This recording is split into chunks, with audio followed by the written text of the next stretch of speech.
दृष्टिगत रोग चैप्टर 9 शलाक्य करो। दृष्टिगत रोग दृष्टि मंडल की उत्पत्ति मात्रज एवं पितरज भावों से कफ एवं रक्त से होती है। दृष्टिगत रोग संख्या सुश्रुत ने दृष्टिगत रोग 12 माने हैं। वात पित्त वातज तिमिर, पित्तज तिमिर, श्लेष्म तिमिर, रक्तज तिमिर, सनिपातज तिमिर, संसर्जन तिमिर, पित्त विद्रगी दृष्टि, कफ विदग दृष्टि, धूमदर्शी, हिरसव जाड्य, नकुल आद्य गंभीरक्रिया। वाग्भट मत अनुसार दृष्टिगत रोग 27 है। वात पित्त कफ तिमिर, रक्त तिमिर, संसर्जन तिमिर, सनिपातज तिमिर, वात कांच, रक्त वात पित्त कफ रक्त संसर्जन सनिपातज कांच। इसके बाद है वात पित्त कफ रक्त संसर्जन सनिपातज लिंग नाश। इसके बाद है उष्ण विदगत दृष्टि, पित्त विदगत दृष्टि, अम्ल विदगत दृष्टि, धूमर हर्ष स्वजा गंभारी, रात्रंध्या औपसर्गिक लिंगनाश और नकल आंध्य। वातज तिमिर वात से होता है। चिकित्सा है स्नेहपान विरेचन नस तर्पण पुत्पाक निरूह बस्ती अनवासन बस्ती। पित्तज तिमिर पित्त स्नेहपान विरेचन सेक ले पंजन नस तर्पण कफज तिमिर कफ स्नेहपाक सिराविद विरेचन नस अंजन पुटपाक तिमिर।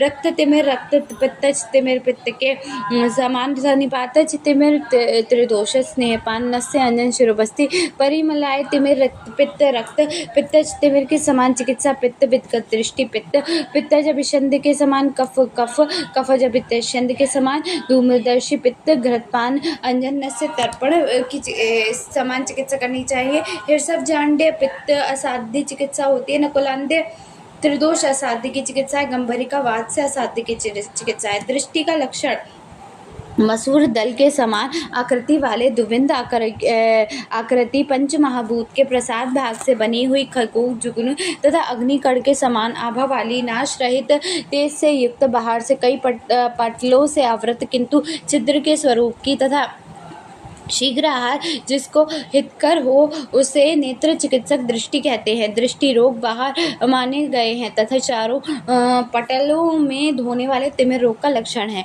पटलगत तिमिर लक्षण प्रथम पटलगत तिमिर लक्षण प्रकोपित दोष सिराओं से जाकर प्रथम पटल में अवस्थित होते हैं तब रोगी सभी वस्तुओं को स्पष्ट देखता है। उक्त लक्षण रिफ्रैक्टिव एरर में मिलते हैं। प्रकोपित सिराओं से प्रथम पटल में आश्रित होने पर रोगी वस्तुओं को स्पष्ट और कभी बिना कारण के स्पष्ट भी देखा जा सकता है। द्वितीय पटल तिमिर लक्षण दोनों द्वितीय पटल में आश्रित होने पर दृष्टि भ्रमित हो जाती है। रोगी को मच्छर बाल और मकड़ी के जाले जैसी दिखाई देती है। मंडल ध्वजा मृगतरणा कुंडल आकृति रचना सब कुछ घूमता सा वर्षा बादल और अंधकार दिखाई देता है। दूर की वस्तु समीप तथा पास की वस्तु दूर दिखाई देती है। प्रयत्न करने पर जो रोगी सुई का छिद्र नहीं देख पाता उपरोक्त लक्षण इनिशियल स्टेज ऑफ कैटरेक्ट में मिल सकते हैं। दोष के दूसरे पटल में आश्रित होने पर स्थित वस्तुओं को भी देखते हैं। समीप की वस्तु को भी प्रयत्न से देखता है। दूर और सूक्ष्म वस्तु को नहीं देख सकता। दूर की वस्तु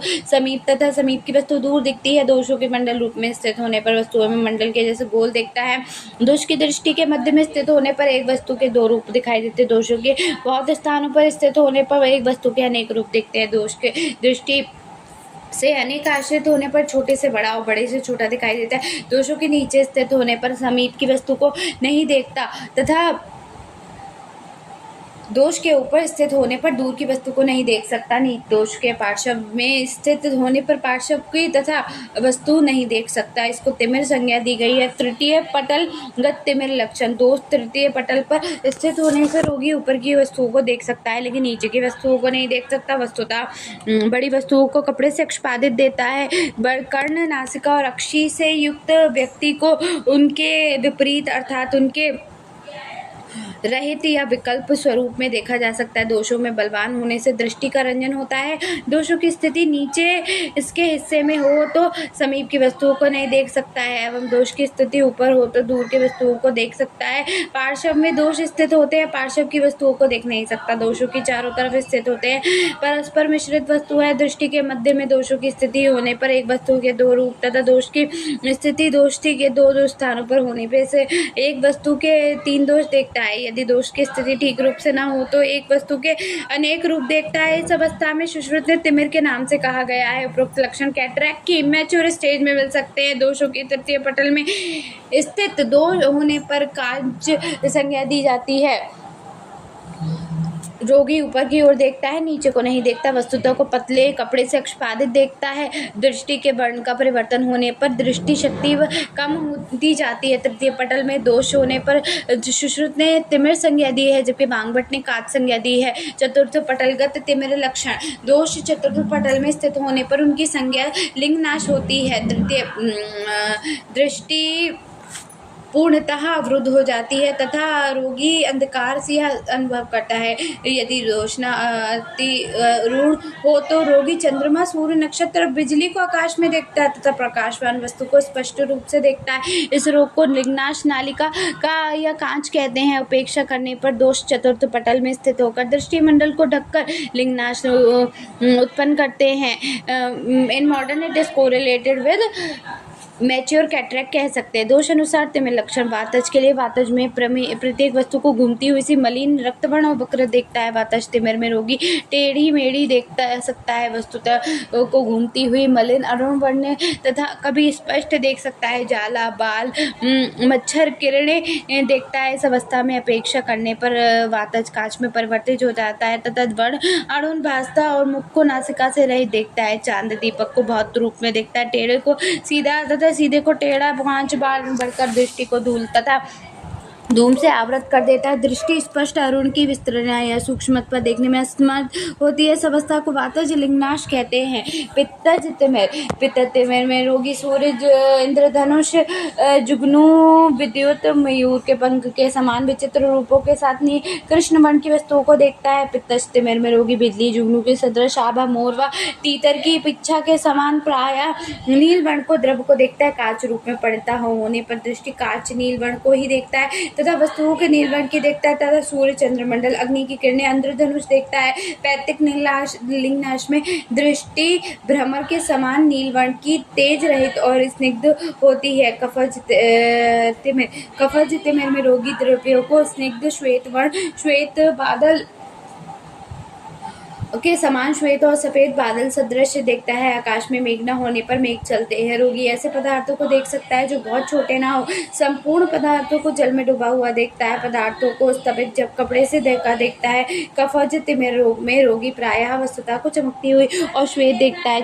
शंखक, चंद्रमा, कंदू के फूल और कुमुद से व्याप्त सभी वस्तुओं को देखता है। कांच में परिणत होने पर तेज से शून्य चंद्रमा, सूर्य, दीपक आदि की भारी प्रकाश दृष्टि श्वेत वर्ण की दिखाई देती है। लिंगनाश में दृष्टि का कफ कठिन एवं स्निग्ध हो जाता है तथा दृष्टि दिखाई देने बंद हो जाती है। कमल के पत्र में स्थित जल बिंदु के समान दृष्टि अस्थिर होती है। यह रोशनी में सिकुड़ता तथा छाया में विस्तृत होता है। शंख, कुंदक, इंदु, कुमुद और स्फटिक की आभा के समान दृष्टि का वर्ण भासता है। रक्तज तिमिर में रोगी वस्तुओं में विभिन्न रंगों की जैसे हरित, श्याम, कृष्ण वर्ण तथा धुएं में आच्छादित वस्तुओं को देखता है। रक्तज तिमिर में रोगी वस्तुओं को लाल वर्ण की तथा अंधकार से युक्त देता है। रक्तज कांच में दृष्टि लाल या कृष्ण वर्ण की होती है तथा उसे लाल या कृष्ण वर्ण की वस्तुएं दिखाई देती है। रक्तज लिंगनाश में दृष्टि कृष्ण या लाल वर्ण तथा तेज से रहित एवं देखने में असमर्थ होती है। सनिपातज तिमिर में रोगी विचित्र रूपों को देखता है तथा द्रव्य चारों ओर से व्याप्त होते हैं। एक पदार्थ को बहुत रूपों में या दो निपातज तिमिर में रोगी विचित्र रूप को देखता है तब तथा द्रव्य चारों ओर व्याप्त होता है। एक पदार्थ के बहुत से रूप में या दो रूप में या चारों ओर द्रव्य देखता है। व्यक्ति को हीन या अधिक अंग में युक्त देखता है। इसी प्रकार प्रकाशमान वस्तु को देखता है। सनिपातज तिमिर में सभी दोष के मिश्रित लक्षण मिलते हैं। अकस्मात रोगी तथा स्पष्ट एवं कभी धुंधला देखता है। सनिपातज कांच और लिंग नाश में दृष्टि में अनेक वर्ण उत्पन्न होते हैं। संसर्जन तिमिर, परिमिल्यात तिमिर प्रकोपित पित्त रक्त के तेज से मिलकर परिमिल्यान रोग को करता है। रोगी सभी दिशाओं को पीतवर्ण का देखता है। जैसे सूर्य उदय होता है, वृक्षों को जुनून से व्याप्त या अन्य प्रकाशवान वस्तु से व्याप्त देखता है। रक्त से उत्पन्न परिमिल्यान रोग में दृष्टि का आकार मोटे कांच जैसा हो जाता है एवं दृष्टिमंडल अग्नि के समान चमकता तथा नील वर्ण का हो जाता है। दोषों के क्षय से कभी कभी दिखाई पड़ने लगता है। षड्विध कांच लक्षण वात आकृति से दृष्टि का रंजन होने से उसका वर्ण लाल, पित्त वृत्ति से दृष्टि का रंजन होने से उसका वर्ण पीत, इसका परिमलयान या नील कहते हैं, तथा कफ वृत्ति से दृष्टि का रंजन होने से उसका वर्ण श्वेत, रक्त विकृति से दृष्टि का रंजन होने से उसका वर्ण लाल, तथा त्रिदोष विकृति के कारण दृष्टि का रंजन होने से उसका चित्र विचित्र होता है। वांग्मय 6 प्रकार के काज और लिंगनाश के लक्षण तिमिर के लक्षण बताते कहे गए हैं। वातज लिंगनाश में दृष्टि मंडल अरुण वर्ण का चंचल और रूक्ष होता है। पित्तज लिंगनाश में दृष्टि मंडल नील वर्ण कांसे के समान उसकी आभा होती है तथा पीत वर्ण का होता है। कफज लिंगनाश में दृष्टि मंडल स्थूल चिकना तथा शंख कंदु कुंद पुष्प चंद्रमा के समान पांडु वर्ण का होता है। हिलते हुए कमल के पत्र के समान होता है तथा धूप में अत्यंत संकुचित तथा छाया विस्तृत हो जाता है। आंख दबाने पर दृष्टि मंडल इधर उधर चलता है। रक्त लिंगनाश में दृष्टि मंडल कमल के पुष्प के समान आभा लिए होता है तथा प्रवाल के समान लाल वर्ण का दिखता है। त्रिदोष लिंगनाश में दृष्टि मंडल अनेक वर्ण का होता है तथा वातादि दोषों के अनुसार इसके लक्षण अनेक होते हैं। तिमिर की असाध्यता राग रहित तथा प्रथम पटल में स्थित तिमिर साध्य होता है। द्वितीय पटल में स्थित तथा राग के युक्त तिमिर कृच साध्य होता है तथा तृतीय स्थित व्याप्य होता है। तिमिर की रोग की चिकित्सा तिमिर की अपेक्षा करने पर कांच और कांच की अपेक्षा करने पर लिंगनाश हो जाता है, इसीलिए दारुण तिमिर रोग की शीघ्र चिकित्सा करें। तिमिर में राग प्राप्त हो जाने पर सिरामोक्षण न करें। यंत्र से पीड़ित दोष दृष्टि को नष्ट करता है। तिमिर में राग प्राप्त हो जाने पर जलोका के द्वारा रक्त मोक्षण करना चाहिए। दोष के अनुसार तिमिर में स्नेहपान, रक्त मोक्षण, विरेचन, नस्य अंजन, शिरोबस्ती, बस्ती क्रिया, तर्पण, लेप सेक करें। तिमिर में त्रिफला घृत का लेप प्रयोग लाभकारक होता है। मेघश्रृंगी में फलों के कल्क तथा क्वाथ द्वारा सिद्ध किया घृत नेत्र रोगों में हितकर होता है। तिमिर रोग में पित्तज तिमिर में त्रिफला चूर्ण को प्रचुर घृत के साथ लेना चाहिए। त्रिफला चूर्ण को तेल में मिलाकर वातज तिमिर में लें। कफज तिमिर में त्रिफला चूर्ण का शहद के साथ सेवन करें। गौ के गोबर के कल्क और क्वाथ में पकाया हुआ तेल को नस्य के रूप में प्रयोग करने से तिमिर रोग को लाभ होता है। तिमिर में आहार विहार पुराण घृत, त्रिफला, शतावरी, पटोल, मूंग, आंवला, यव इन पदार्थों का सेवन करने पर मनुष्य को भयानक रोग का भय होता है। शतावरी से सिद्ध दूध की खीर, आंवले से सिद्ध दूध की खीर का सेवन, त्रिफला के क्वाथ से प्रचुर मात्रा में घृत मिलाकर सेवन और जौ को पानी में उबालकर ओदन बनाकर सेवन करें। जीवंती शाक, सुनिश्चित, तंडुलियक, बथुआ, चिल्ली, मूली तथा जंगल पशु पक्षियों के मांस का सेवन करें। वांगभट के तिमिर में विभिन्न प्रकार के घृतों का उल्लेख है। जीवंती आदि घृत, द्रक्षा आदि घृत, पटोले आदि घृत, त्रिफला आदि घृत आदि, स्वर्ण माक्षिक, लोहोत, स्वर्ण भस्म, मुलहटी, मिश्री, पुराण घृत, मधु इनके साथ त्रिफला मिलाकर यथा आवश्यक लें, अर्थात किसी एक द्रव्य के साथ या जो द्रव्य या जो सबके साथ मिलकर त्रिफला का सेवन करें। त्रिफला के क्वाथ को घृत के साथ निरंतर सेवन करना चाहिए। त्रिफला चूर्ण में मिले अपूप, सूप या सत्तू को खाएं। त्रिफला मिश्रित खीर को शीतल होने पर मधु तथा शकरा के युक्त कर प्रातः काल सेवन करें अथवा हरण को मृतिका, शकरा, मधु के साथ मिलाकर सेवन करें। काले सर्प में मुख में अंजन और घी रखकर जलाएं तथा इसे चूर्ण को रखकर खस और तेजपत्र मिलाकर नेत्र में लगाएं। यह अति शक्तिशाली है। तारा के अलग हो जाने पर नेत्र की रक्षा करें। इसके अतिरिक्त वांगभट ने कपकुट, विंडजन, सर्प वध्यासन, विभक्ति का तिमिर प्रयोग बताया। दोष अनुसार तिमिर प्रयोग वातज तिमिर का प्रयोग मुद्गद, पूर्णी, अश्वगंधा, अतिबला, शतावरी से सिद्ध घृत का प्रयोग करें। त्रिवत्ता आदि अर्थात त्रिवत घृत, वसा, मज्जा सिद्ध तेल का नस्य में प्रयोग करें अथवा जल में उत्पन्न होने पर प्राणियों के मांस से संस्कृत दूध में प्रयुक्त मुद्गादि आदि औषधियों में पकाकर नस्य दे। गीध, सर्प, मुर्गा इनका वसा के मुलैठी के चूर्ण के साथ मिश्रित कर रंजन करें। पित्तज तिमिर चिकित्सा घी में मधुर गण की औषधियों के साथ पकाकर नस्य ले। जांगल पशु पक्षी के मांस को पुष्पाक विधि के साथ पकाकर नेत्र का तर्पण करे। रसौंत, शहद, शकरा, मंचिला, मुलैठी को मिलाकर रसक्रिया बनाकर आंख में लगाएं। कफज तिमिर में पिपली, शहद, सैंधव, लवण और जंगल पशु पक्षियों के मांस को मिलाकर पुष्पाक बनाकर प्रयोग करें। मेंसल, त्रयोष्ण, शंख, मधु, सैंधव, लवण, काशी, रसंजन मिलाकर नेत्र में लगाएं। सनिपातज तिमिर चिकित्सा स्ववीरंजन को तपा कर बार बार मूत्र वर्ग में त्रिफला क्वाथ में बुझाकर निशाचर पक्षी की अस्थियों को खोखले भाग में भरकर 1 मास तक बहते हुए जल में छोड़ दे। पश्चात इसको मेष पुष्प व मुलैठी चूर्ण मिलाकर अस्थि में प्रयोग, आंख में प्रयोग करें।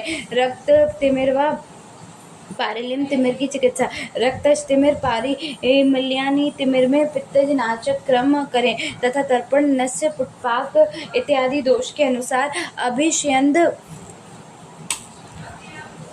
नाशक चिकित्सा करें। श्लेष्म लिंग नाशक की शस्त्र विधि। श्लेष्मिक लिंग नाश में चिकित्सा कर्म करने के पूर्व देखना चाहिए कि दृष्टि मणि पर अर्धचंद्र आकृति पसीने ने जल के बिंदु असमान अथवा मोती के जैसे कोई चिन्ह तो नहीं है, अथवा स्थिर विषम पतला बीच में रेखा युक्त या अनेक प्रभाव वाला पीला पीड़ा युक्त और लाल वर्ण का कोई दोष दृष्टि मणि पर तो नहीं है।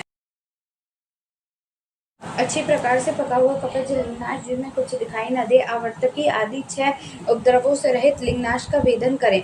6 उपद्रव निम्न प्रकार पर हैं: आवर्तनी, शकरा, राजीमुती, छिन्न अंशुक, चांद्र की, छत्रस्तिकी। आवर्तक की दृष्टि का निरंतर जल भंवर के समान पूर्ण व स्थिर रहना आवर्तकी कहलाता है। दृष्टि लाल व कृष्णवर्ण की जानी जाती। शकरा अर्क दूध कर्ण में से भरी प्रतीत होती है। दृष्टि शकरा उपद्रव से ग्रसित जानी जाती है। राजीमती दृष्टि शाली के बालों से भरी प्रतीत होती है। छिन्न आशंका इसमें दृष्टि कटी हुई सी विषम एवं दग्ध प्रतीत होती है तथा शूल रहती है। चंद्र की इसमें दृष्टि चमकती हुई एवं चंद्र के आकार की वक्र दिखाई देती है। छत्र की छत्र के आकार की वानिक वर्ण की दिखाई देती है। नील वर्ण प्रधानतः दिखाई देता है, अतः इसे नील का भी कहते हैं। रोगी को स्निग्ध करके मृदु स्वेदन करें, फिर न अधिक उष्ण न अधिक शीतल न काल में रोगी के सिर में नियंत्रित करके उसे अपनी नासिका की ओर देखने को कहें। इससे कृष्ण मंडल मध्य में हो जाता है। कृष्ण मंडल में 2 हिस्से, शुक्ल भाग को छोड़कर अपांग की ओर सिराओं से रहित नेत्र गोलक में न अधिक नीचे न अधिक ऊपर न पार्श्व में किंतु देवकृत छिद्र में मंडलाकृति प्रदर्शनी और अंगुष्ठ के सहारे यह ककरा शलाका के द्वारा दक्षिण हस्त के वाम नेत्र तथा वाम हस्त से दक्षिण नेत्र में वेदन करना चाहिए। सम्यक वेदन होने पर विशिष्ट प्रकार की आवाज आती है तथा वेदन के स्थान से जल के बिंदु समान पदार्थ निकलता है। यदि सम्यक वेदन न हुआ हो तो रक्त का निर्गमन होता है एवं स्पष्ट आवाज नहीं आती।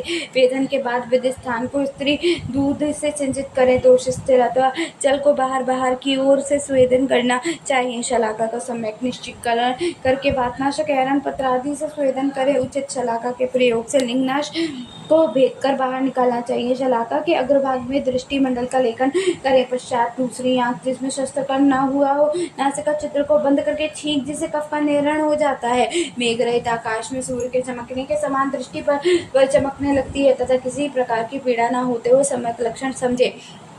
यदि दोष न निकले तो शरीर और नेत्र का स्नेहन स्वेदन कर पुनः वेदन करें। यदि रोगी के ठीक प्रकार से दिखने लगे तो धीरे धीरे शलाका निकलकर उस नेत्र को घृत से पूरित कर वस्त्र से पट्टी नेत्र में बांधे। तत्पश्चात रोगी को धूम वातरहित स्थान पर रहना चाहिए। उद्गार काश थूकना, शरीर का कंपन वर्जित है। आहार का नियंत्रण करें। प्रति तीसरे दिन पट्ट बंधन खोलकर वातगन कषाय से नेत्र प्रक्षालन करें तथा वात का प्रकोप न होकर शस्त्रकर्म के 3 दिन बाद नेत्र पर मृदु स्वेदन करें। 10 दिन तक रोगी उत्तान शयन आदि नियम पालन करें। नेत्र पश्चात नेत्र के हित के लिए अंजन तर्पण आदि कर्म करने चाहिए तथा यथाशक्ति लंघन करें। अपक्व लिंगनाश हो तो शस्त्र से दोष को नीचे की तरफ खींचने पर वह बहुत पुनः ऊपर जाकर नेत्र में सफेदी लालिमा तीव्र वेदना देखने में असमर्थ को पैदा करें। ऐसा हो तो मधुर वर्ण की औषधियों को क्वाथ से सिद्ध घृत से नेत्र का सेंचन करें तथा इन्हीं क्रम उपद्रव्यों से शिरोबस्ती दें। भोजन के लिए मांस रहित इसका प्रयोग करें। पक्व लिंगनाश को हो, स्थूल एवं गोल हो,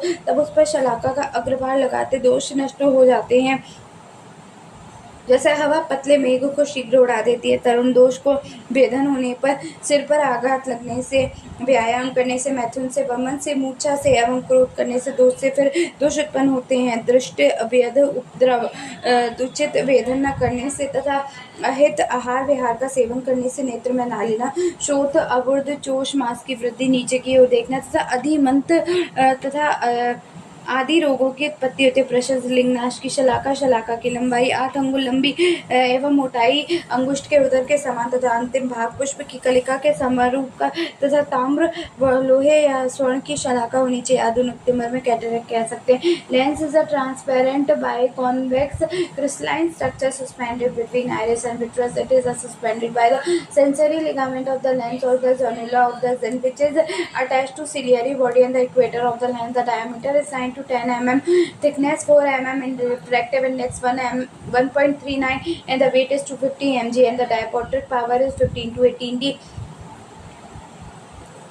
Lens is enclosed in the elastic capsule, and the net capsule is a layer of the cubical epithelium. The lens fiber consists of superficial matter, the cortex, and the deeper part of the nucleus. The lens grow in the size continuously throughout the life, and in the respect it is unique among the organ of the body. The lens fiber elongate, and new one from the older one are pushed toward the depth of the lens, so that the younger lens fiber are the most superficially located in a normal eye. Light passes through the transparent lens to the retina. Once it reaches the retina, the light is changed into the nerve signal that are sent to the brain, and images are seen. The cataract. Cataract is a clouding of the lens of the eye. Cataract is commonly seen in the old age. Cataract meaning waterfall, any cavity of the lens or the capsule causing the visual impairment is called the cataract. The classification, etiological classification, congenital and development. Cataract,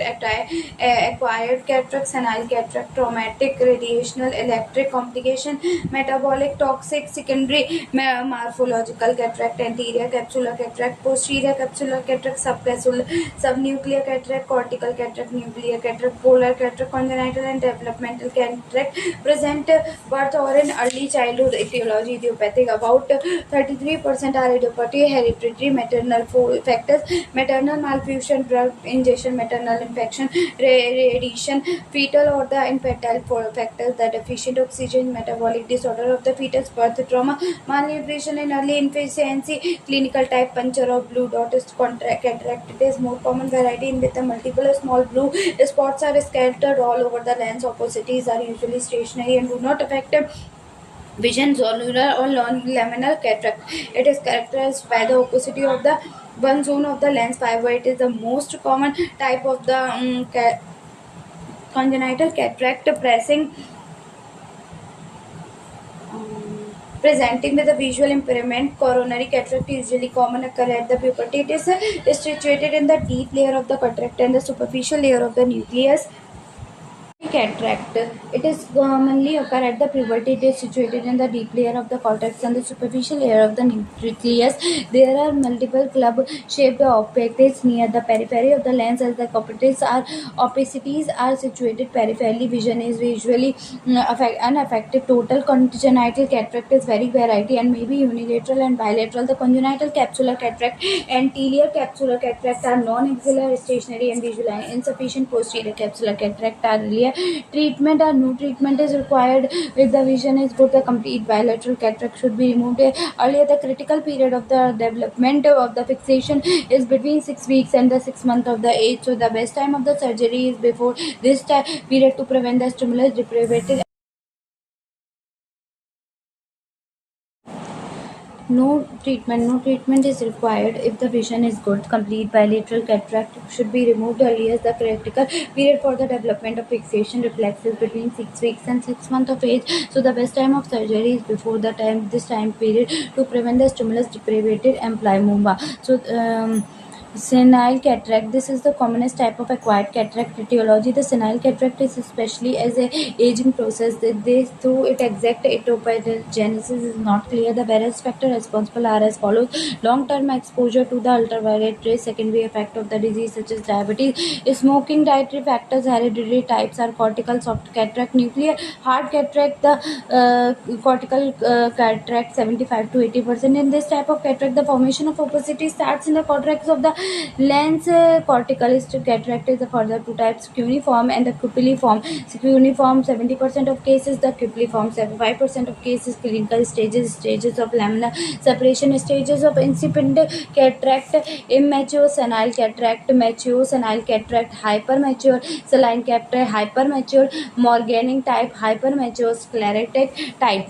The stages of the laminar separation: this is a dematuration of the cortical fiber due to the separation by which, and demonstrated on the slit lamp examination. The hydration causes changes in the refractive index of the cortex. These changes are reversible. The site Stage of incipient cataract. In this stage, early detachable opposites with clear areas between them are seen. Two distinct types of senile cortical cataract can be seen at this stage. In cuneiform senile cortical cataract, wedge shaped spoke of the opposite appear in the periphery of the lens with the clear area in between the extent from the equator towards center, and the early stage can be seen after the dilatation of the pupil. In the pupiform senile cataract, saucer shaped opacity developed just below the capsule, usually in the central part of the posterior cortex. The cupulliform cataract, like in the pathway of the exiled ray, and thus causes the early loss of the visual activity. Immature senile cataract, progressive hydration causes the swelling and the ossifications of the lens. This lens appear grayish white due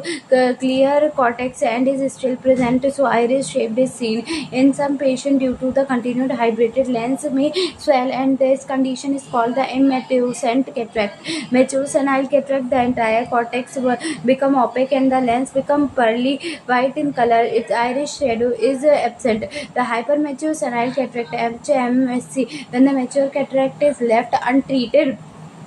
The stage of hypermaturity developed. Two types are the hypermature morganic type and the hypermature scleric type. The hypermature malignant type, the Morganin type, the whole of the cortical matter liquefies and appear milky. Nucleus is small, brownish, and shrinks to the gravity. The hypermature sclerotic type cortex become disintegrated and the lens becomes shrunken due to the leakage of water. The anterior capsule is wrinkled and thickened. Iris become tremulous. Symptoms are grail, intolerance to the bright light, uniocular polyphobia, doubling or the trebling of the objects, the colored halos, the black spots in front of eye, distortions of the image, diminished vision. Signs are iris shadow, visual activities, oblique illumination examination, plane mirror examination, distant direct ophthalmoscopy, nuclear cataract, hard cataract, complication cataract, traumatic cataract, diabetic cataract, cataract due to drug. Iris shadow. It is a shadow of a pupillary margin on the lens when an oblique beam of light is thrown on the pupil. Shadow of a pupillary margin of iris will be formed on the grayish opacity of the lens until a clear lens matter is present. It is a sign of immature cataract when the lens is completely transparent. No iris shadow is formed. Hence, presence of iris shadow is a sign of immature cataract. Visual activity. Vision is diminished in case of mature cataract. Vision of mature cataract is reduced to precipitation of the heart movement. The oblique illumination examination shows the color of the lens in the pupillary area. Grayish appearance of the lens is seen in the case of immature cataract. Pearly white appearance of the lens is seen in the immature cataract. The plane mirror examination. Then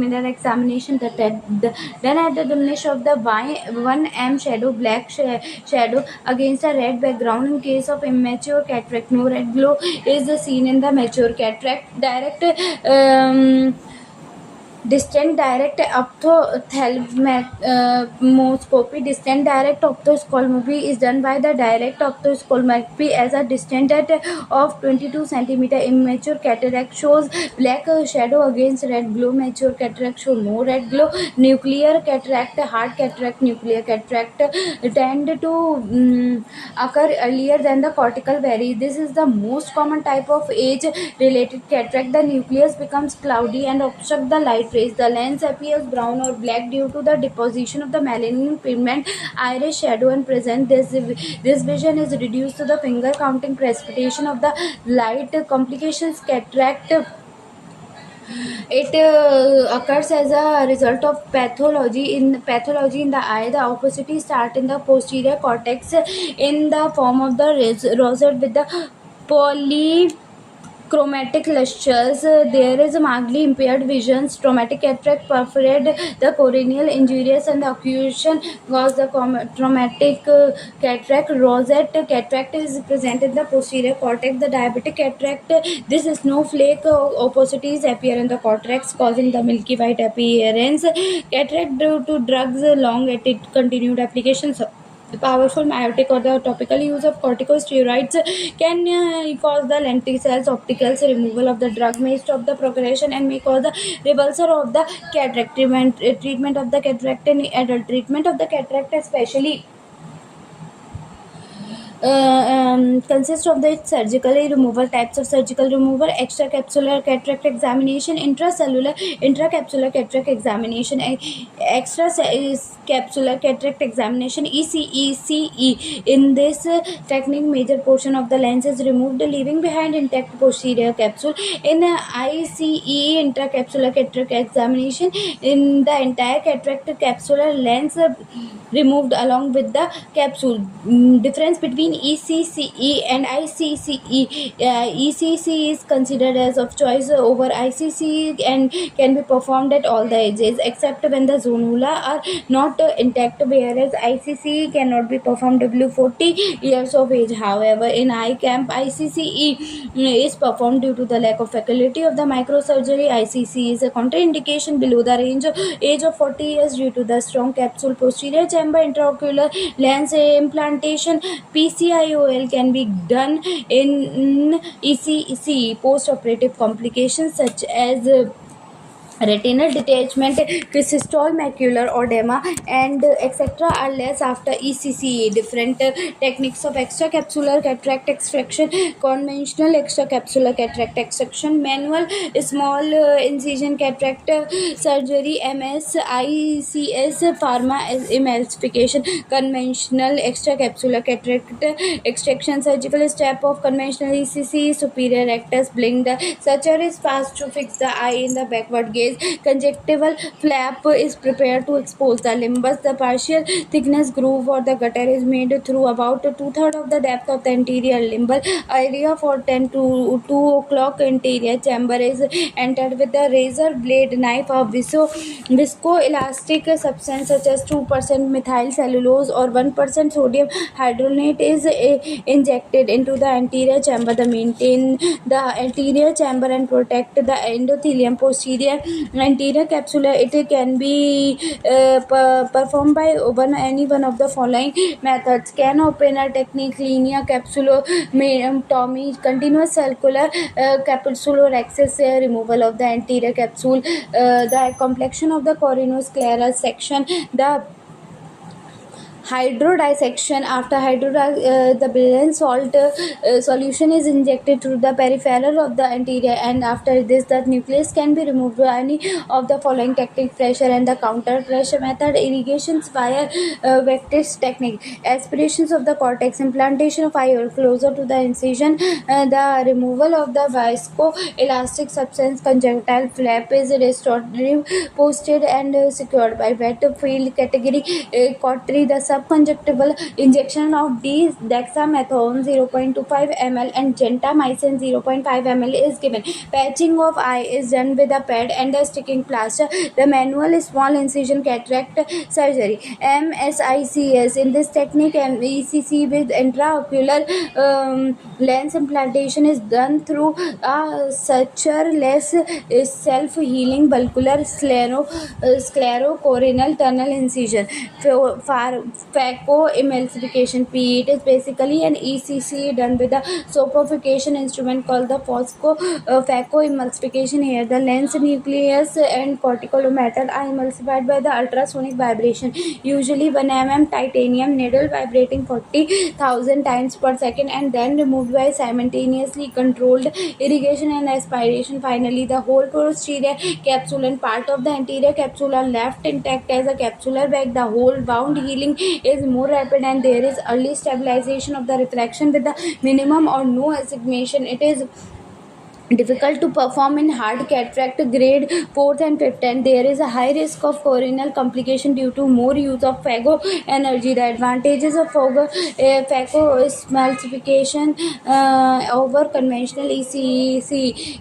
In conventional ECC, incision is large, about 10 to 12 mm, and requires stitches for closing. This larger incision makes 6 to 8 weeks to heal. Moreover, stitches can cause the distortion of the normal curvature of the cornea and thus can lead to the blood vision, whereas phacoemulsification is self-healing and the incision is very small. The wound is more stable and chances of complication are very less. The patient can resume their normal activity faster as compared to the conventional surgery. Microincision cataract surgery (MCIS) refers to the phacoemulsification technique, which can be performed through a micro incision less than 2 mm. There is almost no chance of surgical included escamation. Femtosecond laser assigned cataract surgery. It is the best available procedure presently. FLACS is basically a micro incision cataract surgery in which the femtosecond laser is used.